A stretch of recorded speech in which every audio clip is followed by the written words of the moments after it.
Creating that vision gave me a lot of clarity again in life, deciding on what I want to achieve, and where I want to go in my life. Really enjoying consuming uppers. Hey, welcome to the first video on this new YouTube channel.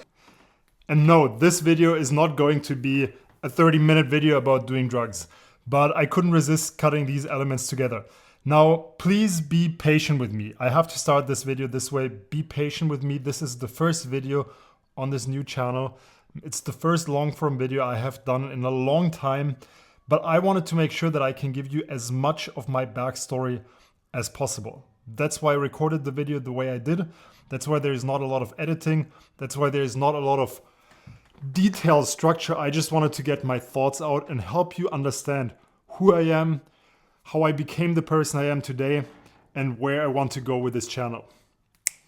So what we're going to go over today is, in the first place, my backstory. I want to share with you the key struggles that I faced, the things I had to overcome, and that shaped me as a human being, that created this personality that I have, that made me into the person I am today. After going through the backstory, you will hopefully understand where I'm coming from, what my core beliefs are, and what I will do then is I will explain what triggered me to create content again. Now, I will occasionally look to the side because I took some notes on my iPad, so I will go through these notes just to make sure that I'm not forgetting any of the few things that I wrote down there that are relatively important to me. We're starting in the year, well, I don't actually know what year it was, but I was 19 years old at the time. And I was a heavy drug addict at the time, really enjoying consuming uppers. Not even enjoying, but just using it because it was the only way for me to go through my life at that point. And it was literally the first thing I would do every morning. If I had slept, then first thing I would do is snort line. If I hadn't slept, yeah, you get the idea. Now, I had recently decided to get clean because there was a moment where I realized that if I kept going, and there was a very specific day actually where I had been reading a book and I was unable to finish even just the one page, because every time I would be towards the end of the page, I could not remember the beginning of the page. I was just completely unable to focus. And when that happened, I had decided that I needed to quit drugs. And I had actually managed to get clean. Now, fast forward 2 months later, and for some reason, I was high as a kite. It was 7 a.m. in the morning. I walked out of a subway station in my hometown, and I remember walking out of the subway station and the sun was rising on the horizon over a, what do you call it, like a big piece of land where grass and trees were growing. So it was relatively beautiful view with the sun rising. It was early March, so not really the weather you would expect, but I remember looking at it and being stunned at how amazing it looks with the rising sun. But I was feeling absolutely horrible. My body was fucked up from sleep deprivation. I hadn't slept the entire night because I was just doing drugs, and I had barely slept the nights before. I hadn't eaten properly, so malnutrition, and my body was, if you can relate at all to this, my body was feeling shit. And my mind was feeling the way it's supposed to feel after being sleep deprived, but covered up by drugs, and it was not a good feeling. I was really not feeling good. I've said it so many times now that you hopefully get the picture. I was really feeling shit. However, standing there and seeing how beautiful this looked and still feeling so shit, I remember that I felt really confused by that. And then I started thinking about how I got there. How did I go from being clean just 2 weeks before to now being in this place for no reason at all at 7 a.m. feeling completely horrible? And I had a realization, an insight that in my case really changed my life. It really altered the path of my life from there on. What I realized is that I had gone from being clean to being fucked up again because I made a conscious decision that it would be fun to do some drugs because I wanted to do it, and I decided, fuck it, I'm going to do it. That's what brought me here. And so the big realization was that nobody else could save me but myself. Not my parents who were worried, not my friends who were telling me that I'm going too hard and I need to stop using so much.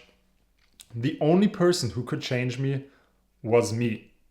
I had to make that conscious decision to quit drugs and then stick with that decision and not give in to these cravings or whatever it would be, these irrational moments of desire. And for me, that was an absolutely life-changing impact. And I believe in a way, I'm quite fortunate that I had this insight so early. But at the same time, I also met a lot of people in my life that had this insight much, much sooner for whatever reason, either because someone in their family died, their parents passed away, or something along those lines happened. Now, that was probably the most important realization in my life. Fast forward a couple of years later, I had gone through university where we studied law in Germany, so basically the equivalent of law school. And I had a really beautiful relationship for a couple of years. We broke up just at the point in time when I graduated law school. So I was around 23 at that time. Now, all of a sudden, I was single and back on the dating market. First time, pretty much having to go out and meet people that I've never talked to before because I was not in law school anymore. So the only way to meet people was bars, clubs, talking to people you meet on the street, these kinds of things. There were no dating apps back then, right? So I had no idea how to talk to girls. And one of the memories from that time is thinking back to when I was a teenager. And when I was a teenager, I was this typical guy who would fall in love with a girl or at least have a crush on her. And that girl would then go date some other dude and I would be heartbroken.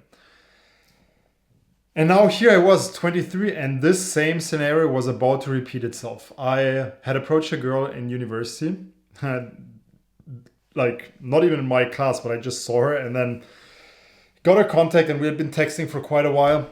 And then she invited me over to a party with her and her friends. And I came to this place. We drank a little bit of alcohol and it was super rare for me to drink. But that night I decided to have a couple of drinks. And what happened is that I felt her losing interest in me over the course of the night. And around 3 a.m., she ended up hooking up with some other dude. And I was so confused by that. I remember going home, walking home, just being confused for the whole walk home, lying in bed, falling asleep and waking up again, unable to sleep, just trying to understand what the fuck happened. What did I do wrong? Because in my eyes, I was the perfect catch. I was a law student, just finished law school. I'm a tall motherfucker. I was already going to the gym super regularly at the time, was looking great. And yet this girl decided to hook up with some guy that from my perspective was a complete loser. So what did I do? Being a 23-year-old guy, I sat down on my computer and Googled, like, what the fuck do I know? So I Googled and tried to figure out how the fuck does human psychology work? How do women think? What do women want? And I stumbled upon this forum on the internet. Back in the day, it was called the Pickup Community. And that was the beginning of a long journey downhill or uphill, whatever you want to call it.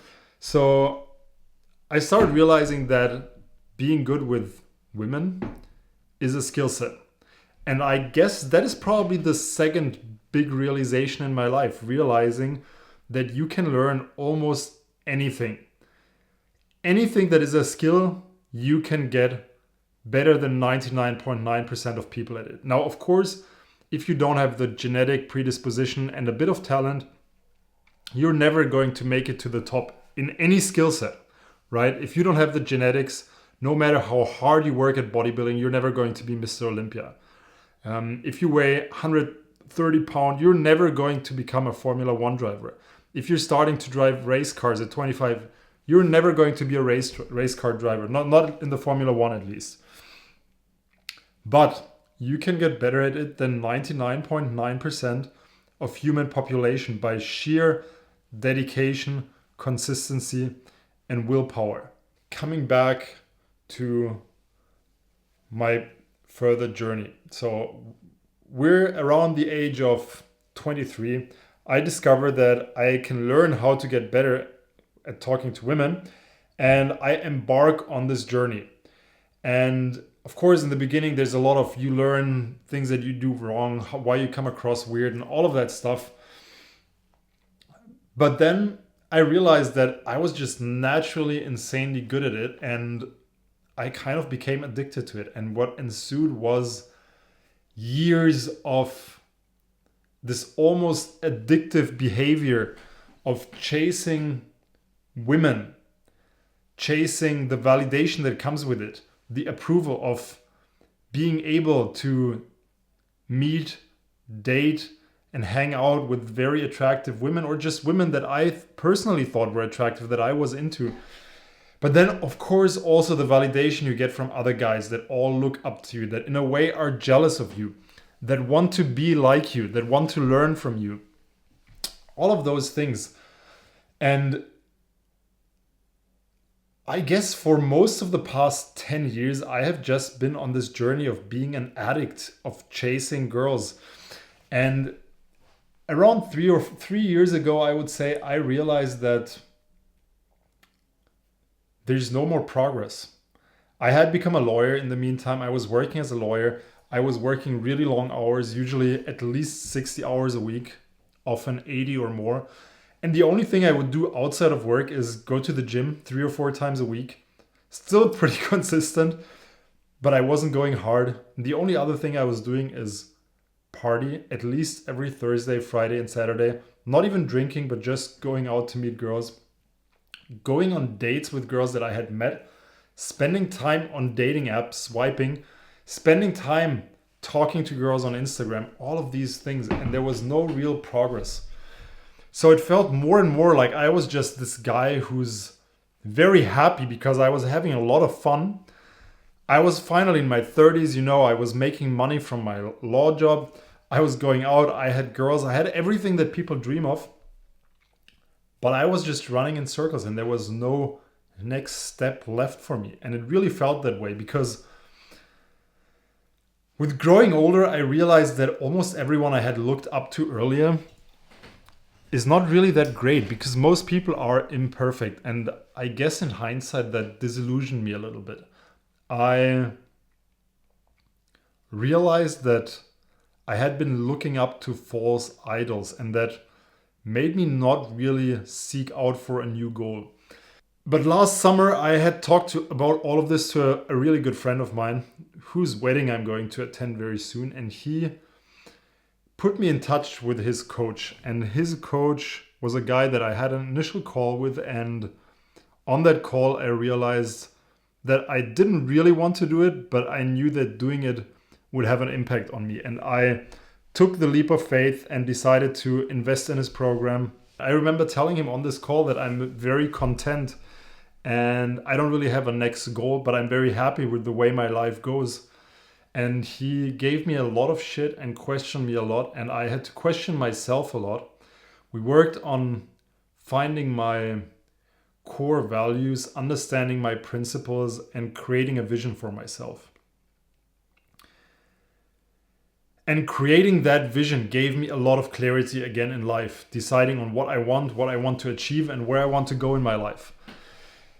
Now, I had also started kickboxing about 2 years ago, and the first part of this vision became doing a kickboxing fight because I had done a fight initially when I started training. I had gotten beaten up pretty intensely.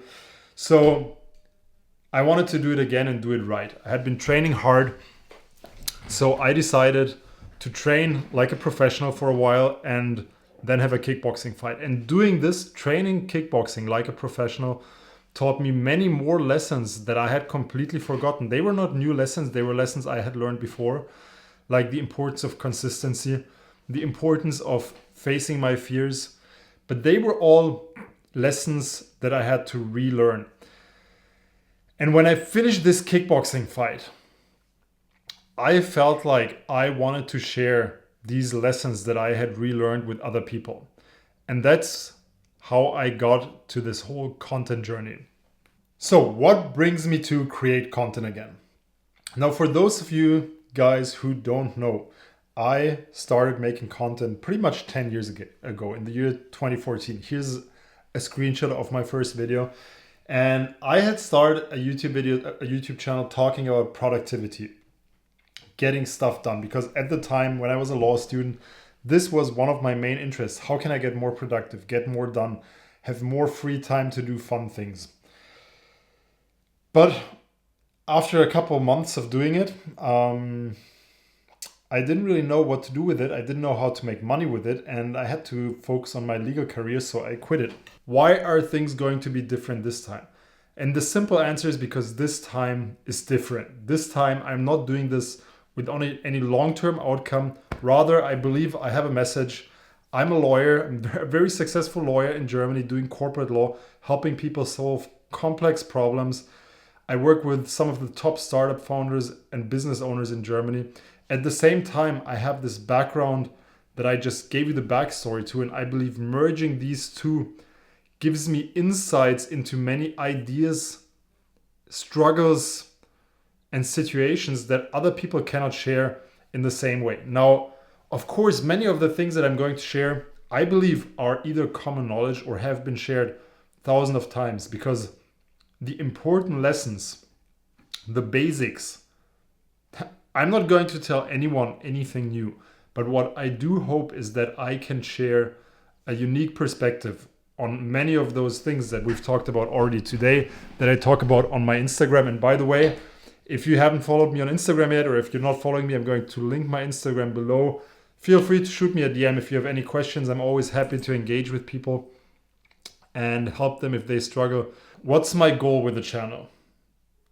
My goal is to create, to share my thoughts, to share my story, to share my struggles, and to share the lessons that I learned along the way. And I want to inspire other people. And if every video I put out inspires even just 2 or 3 people, then it's already worth it for me, because then I believe that putting my thoughts in a sorted, well-established, ordered manner in a video and sharing that video for 20 minutes, changing somebody's life, even just 1%, it's already worth it for me in terms of my personal karma, doing good for the world and putting things out. And the second thing is, I want to inspire. I want to inspire you as a listener to become even just 1% better. But also I want to inspire myself, because by creating content, I have to force myself to live up to my own expectations. And that means I cannot be slacking. I have to live up to the expectations that I put out for myself and to the expectations that you have for me. And by doing that, I'm basically inspiring myself. I'm putting out a message, I'm putting out my goals, and I have to stick to those goals. And that is in effect creating an inspiration, not just for you, but also for me. This version of myself that I want to live up, the standard of which I want to live up to, the version of me that I want to become. That said, I think there is enough here for the first video. Let me quickly take a look at this beautiful whiteboard I have created. And yeah, beautiful. We've got it all. It's a wrap. I'll see you guys in one of my next videos. And bro, if you've made it all the way to here, I'm very grateful that you're still with me. I think it's amazing. If you have anything you would like me to talk about, hit me in the comments and I'll see you in my next video.